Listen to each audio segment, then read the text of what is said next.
Olá, muito bom dia para você, telespectador da Band. No ar mais um Boca no Trombone, a sua dose de informação sobre serviço público, aposentadoria, direitos do trabalhador e ambiente de trabalho, além de outros temas e notícias que você encontra aqui todos os domingos. Hoje é dia de Cinecarga aqui no Boca no Trombone. Vamos conversar sobre assuntos pertinentes à categoria com o presidente Paulo Barchi. Quem também participa dessa edição é o presidente Sérgio Arnaud da FESERGS. Afinal de contas, como anda a categoria dos servidores públicos? E mais, segundo turno de eleições, quais são as projeções dos servidores? Neste domingo, também teremos mais um Minuto Tributário com o doutor Marcelo Monticelli. Questões sobre aposentadorias, dúvidas sobre o INSS vão ser respondidas pelo nosso consultor na área previdenciária, o doutor Marcelo Tassinari.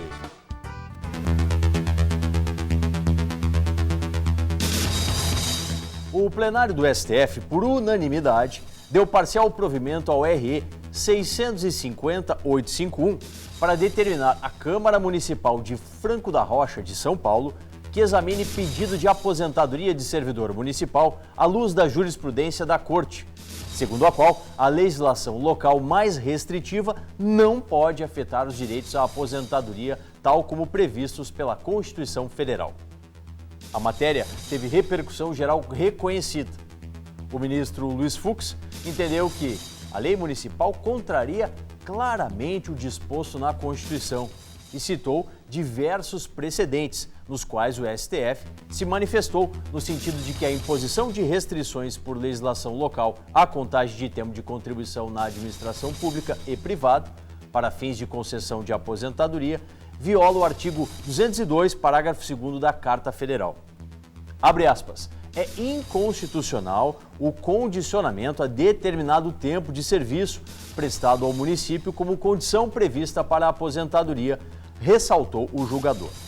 Segundo o ministro Roberto Barroso, a Corte, na ocasião do julgamento, reafirma duas teses: de que se aplicam à aposentadoria as normas vigentes no momento em que o direito à inatividade for adquirido, e a confirmação de que a lei local mais restritiva não pode afetar os direitos à aposentadoria, tal como tratados na Carta Magna. O fato decidido pelo STF se configura como situação muito comum nas leis municipais. Os legisladores restringem direitos expressos na Constituição aos postulantes à aposentação. Por isso, a importância de um decisório como esse, que define e limita a atuação de leis que abusam dos servidores públicos. Vamos agora às perguntas dos nossos telespectadores? Vamos a elas, né? Você pode contatar através dos nossos canais de interatividade. O nosso telefone, o 51 9959 2042, você manda sua mensagem de texto e também interage com a gente através do nosso e-mail, contato@programaBocaNoTrombone.com.br. Deixa eu chegar para cá para conversar com o doutor Marcelo Tassinari. Doutor Marcelo, o Omar, nosso telespectador lá de São Gabriel, uma saudação especial a quem nos assiste lá em São Gabriel e toda a região. Realizei perícia judicial. O médico deu favorável. Quanto tempo leva para sair a decisão do juiz? É a dúvida do nosso telespectador, o Omar, lá de São Gabriel. Um bom dia, doutor Marcelo. Bom dia, Solano. Bom dia aos nossos telespectadores. Se a ação está tramitando no Juizado Especial Federal, em breve o INSS será intimado para apresentar uma proposta de acordo ou contestação. Logo em seguida, o juiz vai prolatar a sentença, antecipando a tutela ou homologando o acordo apresentado pelo INSS. Coisa de mais ou menos 60 dias. Nesse trâmite, né, após essa homologação do acordo ou efetivamente a decisão, a sentença, para o que o segurado venha a receber o benefício, doutor, isso leva muito tempo? Existe uma outra tramitação que é necessária ser feita pelo próprio magistrado, encaminhar algum documento ao INSS? Como é que funciona dali para frente? Bom, depois de homologado o acordo ou prolatada a sentença, o INSS tem 30 dias para implantar o benefício e tem cumprido. Na maioria das subseções federais, ele tem cumprido esses 30 dias. Tá certo, respondido então para o nosso telespectador, o Omar, lá de São Gabriel. Daqui a pouquinho a gente retorna com o doutor Marcelo Tassinari. Vamos vir para cá e aí vamos falar agora sobre o Cinecarga. O presidente Paulo Barca está presente nos estúdios para tratar de dois assuntos muito importantes. Não é isso, presidente? Um bom dia. Bom dia, Solano. Bom dia aos nossos telespectadores do nosso programa Boca no Trombone. Hoje eu trago aqui mais uma orientação, Solano, para os nossos colaboradores, para os nossos trabalhadores rodoviários do nosso estado. Diferença que tem entre insalubridade e periculosidade. Vamos começar pela periculosidade. Quem tem direito à periculosidade, que no fato é 30% sobre o seu salário.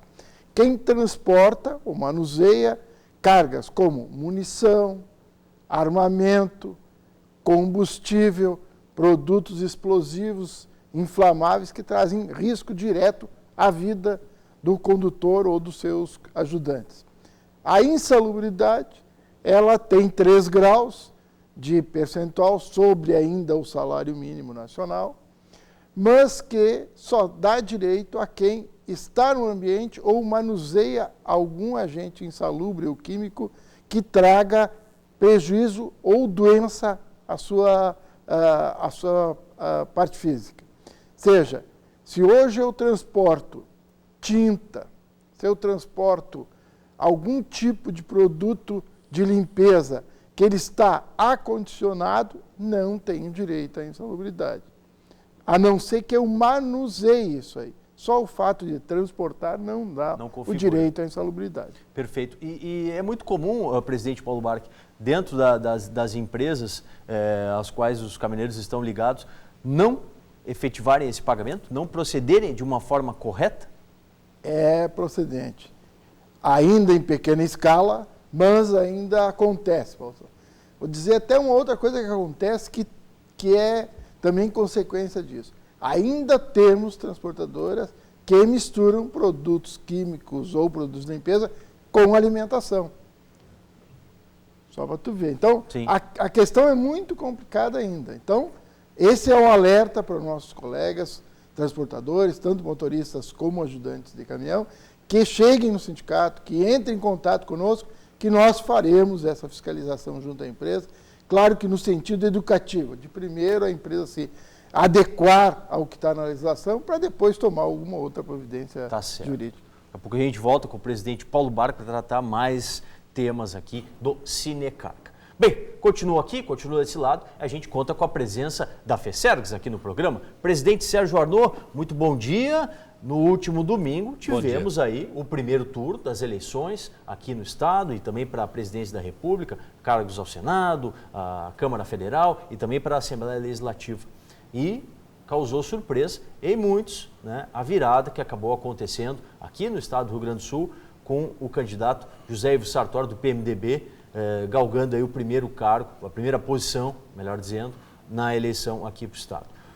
Como a FESERGS, como os servidores estão encarando essa disputa, Tarso Genro e José Ivo Sartori. Obrigado por estar conosco, um bom dia. Bom dia, Paulo André, bom dia a todos os nossos companheiros aqui de programa e aos nossos telespectadores. Efetivamente, nós recebemos, como toda a sociedade gaúcha, um pouco de surpresa em função de que as pesquisas que antecipadamente e até mesmo no dia da eleição apontavam outro caminho. Mas nós não podíamos descartar essa possibilidade. Tanto é que a FESERGS, juntamente com o Boca no Trombone, durante todo o período do primeiro turno, na campanha eleitoral, procurou ouvir todos os candidatos ao governo do estado, democraticamente, oferecendo-lhes a mesma oportunidade, o mesmo espaço, a mesma atenção e o mesmo respeito. Lamentavelmente, apenas o candidato Tarso Genro não compareceu à FESERGS por falta de data, embora nós tenhamos oferecido a opção de 15 dias. Sim. Todos os demais lá compareceram.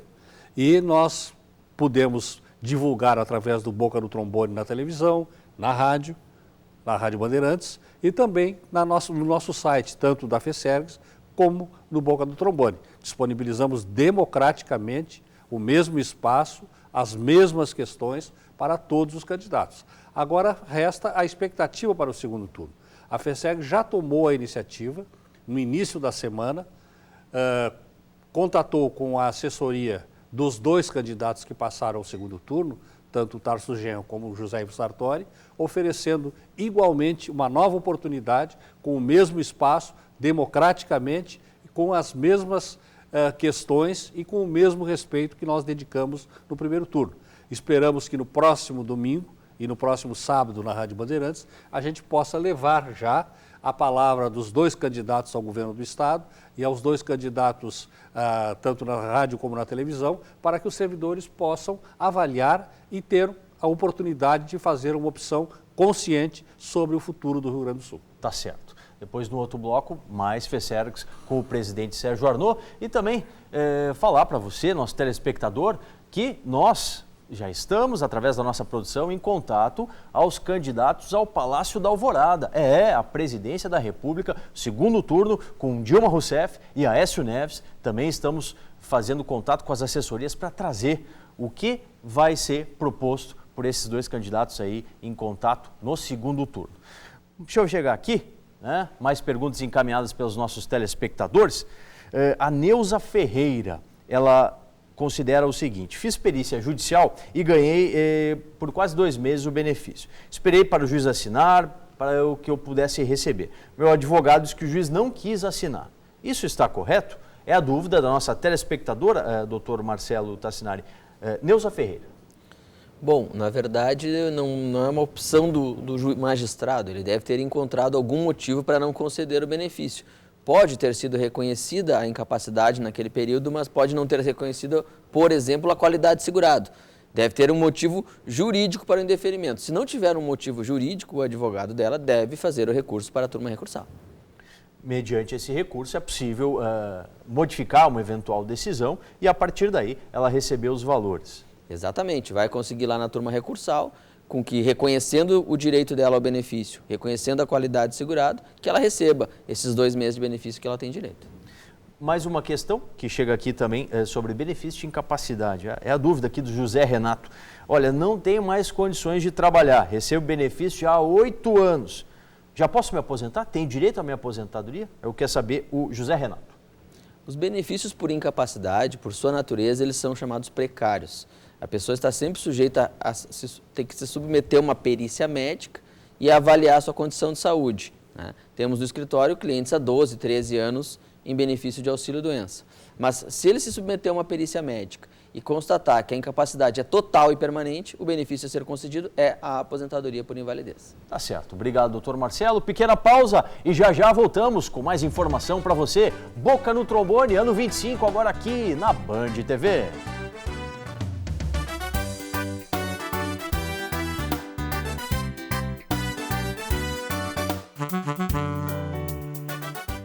A Funerária Nossa Senhora de Fátima oferece aos seus clientes planos especiais. Além de atender pelo IP, usuários de outras entidades também são beneficiadas. As capelas mortuárias são gratuitas, plantão dia e noite. Funerária Nossa Senhora de Fátima, desde 1982, fazendo sua homenagem ganhar vida.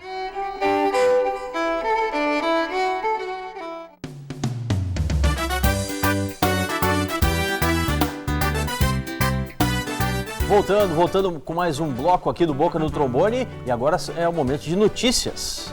Passado o primeiro turno das eleições, que definiu os nomes de senadores, deputados estaduais e federais que irão nos representar, é hora de focar na escolha de quem governará o estado e presidirá o país. É importante salientar que o eleitor que não votou nem justificou no primeiro turno pode votar normalmente no segundo turno no próximo dia 26 de outubro. O tempo é curto, mas é uma segunda oportunidade para analisar as propostas dos candidatos quanto a temas do interesse dos funcionários públicos, aposentados e pensionistas. Fique atento aos projetos de governo, principalmente em temas como previdência e saúde. Quais os planos do candidato em relação ao IP? O que fará para garantir a previdência pública e o equilíbrio financeiro do IP Saúde? E quanto ao pagamento dos precatórios, existe algum plano de governo para o pagamento integral da dívida? Só depois de analisar bem as propostas, faça a sua escolha. E lembre-se, acompanhe a situação dos deputados eleitos, tanto em nível estadual quanto lá em Brasília, para que na próxima eleição você não tenha dúvidas de qual o melhor candidato a escolher. Consciência política se constrói com informação. Esse é o recado do Sindicato dos Servidores Públicos Aposentados e Pensionistas do Rio Grande do Sul.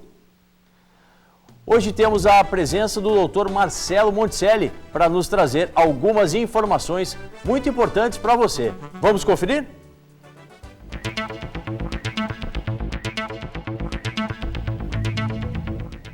Dr. Marcelo Monticelli, muito obrigado pela presença aqui no Boca no Trombone e mais um quadro Minuto Tributário. Bom dia. Bom dia, Paulo André, bom dia, colegas, bom dia, telespectadores. As informações hoje certamente trarão alegria aos contribuintes. Batendo na casa de 1,5 trilhão de arrecadação, a União promove novamente a abertura do parcelamento Refis a partir de dezembro deste ano. Ou seja, os contribuintes que perderam a oportunidade de parcelar os seus débitos, PIS, COFINS, ou seja, todos os tributos federais, inclusive os previdenciários, inclusive a parte de empregados, pode optar pelo parcelamento, mais uma vez, que será reaberto nos mesmos moldes do Refis da Copa. Ou seja, a oportunidade de parcelar tudo em 180 vezes com uma entrada de 5, 10, 15 e 20%, dependendo do tamanho da dívida, Paulo André. E, doutor Marcelo Monticelli, algum requisito específico para que o contribuinte ele possa se inserir nessa nova oportunidade, nesse novo Refis? Tem que preencher algo assim mais detalhado, que necessite aí de um estudo aprimorado? Sim, muito importante a tua colocação. O Refis, ele tem umas características diferentes. Ele exige uma série de informações diferenciadas para que se analise com antecedência antes do ingresso, porque ele tem, na sua lei, algumas obrigações diferenciadas do parcelamento ordinário. Ou seja, tem que se analisar o tributo para ver se ele pode ingressar no Refis e a entrada. O principal detalhe que tem que ser analisado, o valor da entrada, o valor incorreto dado de entrada pode oportunizar o cancelamento do parcelamento. E já está estimado, doutor Marcelo Monticelli, qual é a quantidade de contribuintes que pode aderir, que infelizmente acabou não aderindo no anterior ou que deixou de pagar algum refis feito anteriormente e agora pode aderir a esse novo sistema? Já existem esses cálculos, existe essa estimativa?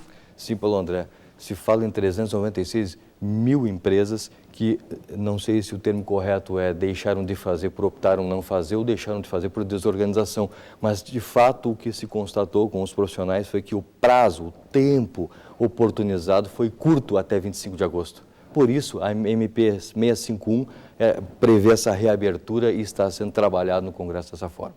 Importante, a gente sempre salienta, tanto aqui no Boca no Trombone na TV, quanto no nosso espaço na Band AM 640, quando a gente fala sobre tributação com o doutor Marcelo Monticelli, buscar a orientação de um profissional para poder adequar da melhor maneira possível e aderir ao refis que seja mais adequado àquele tipo, né? Perfeitamente, Paulo André. Tua dica é importantíssima. Vocês devem, contribuintes, pessoa física e jurídica, planejamento tributário, essa é a palavra, reorganização, pagar sim, mas pagar certo, nem a mais, nem a menos, pagar o que a legislação determina, por isso o planejamento se faz importantíssimo, Paulo André. Tá certo. Muito obrigado, doutor Marcelo Monticelli. Você já sabe, né? Nosso telespectador, nosso ouvinte lá na Band AM, de 15 em 15 dias a gente tem um Minuto Tributário, as novidades no campo da tributação. Hora de mais interatividade aqui no Boca no Trombone. Eu sigo aqui com o meu amigo Marcão para conversar com o doutor Marcelo Tassinari. Mais questões que chegam pelos nossos canais de interatividade. O telefone 51 9959 2042 e você pode mandar também pelo e-mail contato@programaBocaNoTrombone.com.br. Final do telefone 4622, a gente sempre lembra, mande o seu nome, a cidade de onde você fala, para a gente poder dar o crédito para você. Doutor Marcelo, trabalhei numa padaria com carteira de trabalho, tudo assinado, tudo direitinho. Durante a experiência, tive um acidente e queimei a mão. Quando voltei, fui despedida. E a CAT, a comunicação de acidente de trabalho, ela não foi feita. O que devo fazer? É o que pergunta a nossa telespectadora. Bom, para efeitos de benefício previdenciário, ela não precisa que a empresa forneça a CAT. O próprio perito do INSS, na avaliação médica, pode fazer o nexo técnico, né, e configurar como um acidente de trabalho. Se o INSS indeferir o benefício, na demanda judicial, o advogado pode pleitear que seja feito esse nexo e aí não precisa solicitar para a empresa a expedição da CAT. O próprio perito vai constatar que a lesão aconteceu no ambiente de trabalho e que isso gera um benefício acidentário e mais, que essa pessoa tinha direito a estabilidade no emprego por 1 ano após o acidente, né? Nesse ponto, então, temos aí uma demanda trabalhista sendo possibilitada. Além da demanda previdenciária, provavelmente uma demanda trabalhista. Tá certo. Muito obrigado, doutor Marcelo Tassinari. Vamos a mais um breve intervalo e já voltamos com mais Boca no Trombone ano 25 aqui na Band TV.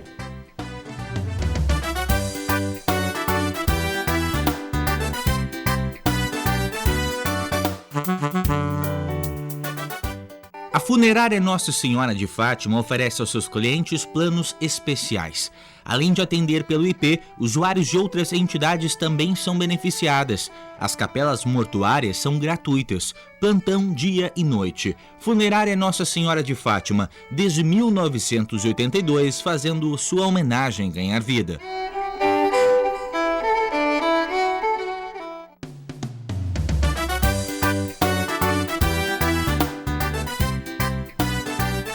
Começamos esse bloco com mais notícia aqui no Boca no Trombone. A ASS-TBM, sempre vigilante aos interesses da categoria, espera que os candidatos ao Piratini assumam explicitamente o compromisso com a pauta de reivindicações dos sargentos, subtenentes e tenentes da Brigada Militar. Fique atento, essa é a notícia da ASS-TBM aqui no Boca no Trombone. Bem, vamos fechar a participação de hoje de Sinecarga e FESERGS. Deixa eu chegar para cá com o Maurício. Presidente Paulo Barque, e para o setor rodoviário, o que esperar desse segundo turno das eleições? Não podia deixar de fazer essa pergunta, a expectativa da categoria, com o que está acontecendo tanto no nível estadual, como a nível federal. Qual é o reflexo que isso tem para a sua categoria? Bom, o que a gente espera é que esse próximo governo seja a sequência do que já se encontra até hoje, ou o novo que pode ser implantado no segundo turno, que se faça algumas, e já digo somente algumas, Paulo André e telespectadores, investimento em estradas. Hoje as nossas estradas estão esburacadas, sem condições de trafegabilidade. Lembro aqui a todos os telespectadores e os companheiros que 90% da produção brasileira anda em cima de 4 rodas. Infelizmente, eu sou representante dessa entidade de classe, mas digo que, infelizmente, o nosso país não entrou nos trilhos. E aqui não digo somente os trilhos da estrada de ferro. Temos aí grandes regiões que pode ser usar a navegação para baratear o grande número de cargas, principalmente a de grãos, que Sim. a gente aqui no Rio Grande do Sul, principalmente, somos grandes produtores de grãos. Então, queremos que esse próximo governo reeleja como prioridade um investimento no setor rodoviário para haver mais trafegabilidade e mais mobilidade urbana para os brasileiros. E esse é um fato, presidente Paulo Barque, que não é de agora. Essa situação, ela vem sendo repetida há anos e anos, e que quem acaba tendo o principal prejuízo é quem trabalha, está lá no dia a dia. Com certeza. Isso não vem desse governo agora, isso já vem de vários governos que esqueceram disso. Desde o tempo da taxa rodoviária única dos veículos, que nunca saiu mais, só se transformou em outro nome. Depois veio os pedágios, tudo isso para ajudar e, no fim, as estradas continuaram as mesmas. Ou não sei aqueles pequenos períodos, ou pequenos quilômetros que alguma empresa do pedágio consegue, então, investir aquele dinheiro diretamente naquele perímetro de estrada aí. Tá certo. Muito obrigado, presidente Paulo Barque. Mais informações você acessa o site cinecarga.org.br. Eu continuo aqui e agora falo com o presidente Sérgio Arnaud. Presidente Arnaud, a FESERGS, então, vai fazer essa incursão junto aos candidatos ao Palácio Piratini. E os principais temas? O que a gente pode já adiantar para o nosso telespectador da Bandeirantes, do Boca no Trombone? Quais são os principais temas que a federação vai pautar junto aos candidatos nesse segundo turno? Um dos principais temas, talvez o principal, seja exatamente o estabelecimento de um canal de diálogo permanente, como não houve no atual governo. Nós queremos que o próximo governo, seja através da reeleição do atual governador, seja a escolha do outro candidato, candidato José Sartori, estabeleça um canal de negociação para que os servidores possam diretamente discutir com o governo as questões fundamentais, como questões como o fortalecimento do Instituto de Previdência do Estado, como as questões salariais, a manutenção da legislação vigente em diversas categorias que têm reajustes programados, enfim, como a questão das reposições, como a questão da relocação de mão de obra no Estado do Rio Grande do Sul. Sim. Hoje nós temos um serviço público envelhecido, o servidor em média está à beira da aposentadoria e não há reposição. E esta falta de reposição compromete a qualidade dos serviços de saúde, de educação, de transportes, enfim, de todos os setores, de segurança, em todos os setores. Há uma falta, há uma carência de reposição de servidor público. Tá certo. Muito obrigado, presidente Arnaud. Boca no Trombone também, em parceria com a FESERGS, de olho junto aos candidatos aqui ao Palácio Piratini nesse segundo turno e também lá em Brasília no Palácio da Alvorada. Bem, lembrar você, né, operador do direito, da Escola Prioritar. Acesse www.prioritar.com.br e veja os cursos jurídicos que estão lá. Você pode entrar e se inscrever neles. Um deles, no próximo dia 17 e 18, eu e o meu colega Dr. Marcelo Tassinari estaremos ministrando o curso prático previdenciário, fase administrativa e fase judicial. Já que falei nele, vamos fazer uma última pergunta, Dr. Marcelo. O José Wilson, lá de Osório. Bom dia, parabéns pelo programa. Obrigado, nosso amigo do Litoral Norte. Gostaria de saber mais sobre precatórios. A gente pode fazer uma divisão, né, doutor Marcelo? Os precatórios federais e os estaduais. Vamos a ela? Os precatórios federais, eles estão rigorosamente em dia e os de 2014 serão pagos os alimentares em novembro e os não alimentares em dezembro. Né? E os precatórios estaduais vêm nessa novela desde o ano 2000. Né? Temos precatórios sendo pagos ainda do ano 2000. E esperamos que o próximo governo que venha traga uma solução melhor para o pagamento de precatórios. Né? Para que temos pessoas, para que as nossas tricoteiras não precisem mais estar na praça, tricotando, reivindicando o pagamento de precatórios. E essa questão do pagamento de precatórios aqui no Estado, quem tem efetivamente recebido são aqueles servidores, aqueles segurados, né, que têm a preferência, ou seja, a doença grave ou a idade avançada acima de 60 anos. A fila pela ordem cronológica ela não está andando. Está andando apenas a fila onde tem as pessoas que têm doença grave e idade superior a 60 anos. E detalhe, já se formou uma fila de pessoas com mais de 60 anos e pessoas com doença grave. A gente, infelizmente, lamenta, né, a demora, né, na quitação dessa dívida, após um longo processo, e isso ainda acaba acontecendo. Uma última questão da Elza, lá de Paverama, e o piso do magistério? Como anda o processamento disso? Será que o próximo governo vai fazer o pagamento? Juridicamente, o que a gente pode, como é que podemos tratar desse tema, doutor Marcelo Tassinari, o pagamento do piso do magistério? Para aquela professora que ainda não ajuizou a sua ação, ela deve ajuizar para buscar o pagamento dos atrasados desde abril de 2011, né? 11 de abril de 2011, que foi a data da decisão do Supremo. De lá para cá está se gerando um passivo. Esse passivo, nós temos absoluta certeza que nenhum governo, nenhum dos dois que aprovar vai assumir. Então tem que ajuizar a ação para cobrar o piso. Tá certo. Muito obrigado, doutor Marcelo, a todos os companheiros que fizeram conosco na manhã desse domingo Boca no Trombone, que vai ao ar na sua TV, sempre das 7 às 7h30 da manhã. A reprise você confere depois no Facebook. Basta procurar por programa Boca no Trombone. Curta e confira. Não esqueça, estamos tentando trazer para o próximo programa os dois candidatos ao governo gaúcho que disputam o segundo turno dessas eleições. Fique ligado, Boca no Trombone ano 25, agora aqui na Band TV.